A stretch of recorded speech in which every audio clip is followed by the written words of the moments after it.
Excursiones, tai chi, cuentacuentos, baile y conferencias sobre temas de actualidad son algunas de las actividades que se podrán realizar durante la tercera Semana dos Mayores que organiza el Concello y que tendrá lugar entre el 7 y el 11 de junio. Esta semana es el colofón de los programas que organiza la Concellería de Benestar Social durante todo el curso y que tuvieron durante el año 2009 868 participantes. Cales son os objetivos de todas estas actividades e talleres que levamos a cabo cas persoas maiores?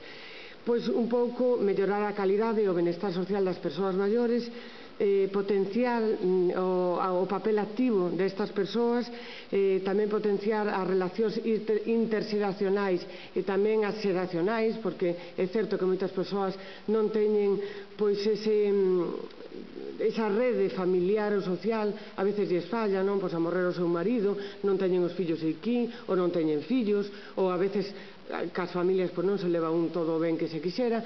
Entón son persoas que están solas e que deixan de estar solos precisamente por acudir a estas actividades. La Concellería de Benestar Social aprovechó para hacer un balance de los programas de atención a personas mayores puesto en marcha por el Concello, un colectivo al que la institución dedica 3 millones de euros desde este departamento. Esta mañana también se habló sobre el convenio firmado con la Xunta para equipamientos sociales, el más urgente, una residencia para ancianos, aunque también hay pendientes 3 escuelas infantiles, 2 centros cívicos y 2 centros de día. De momento, nada se sabe. Unha das preguntas que se lle fixo a Xunta ainda nos contestou de cando se vai a iniciar. Xa sabedes que son 200 plazas, 150 de residencia e 50 de centro de día. Bueno, un recurso importantísimo que se ten que poñer en marcha, que o Concello puso a disposición esos terrenos a disposición da Xunta. Sabedes que a Xunta ahora, por iso que a mellor hai un parón aí, a Xunta se desliga, eso se digo a Sogaserso, onde a participación era mayoritaria da Xunta e despois das caixas de aforro.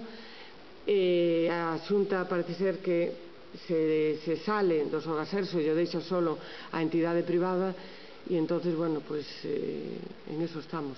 O certo é que non está aberto nestes momentos. Ni sabemos cando se vai a abrir, esperemos que pronto.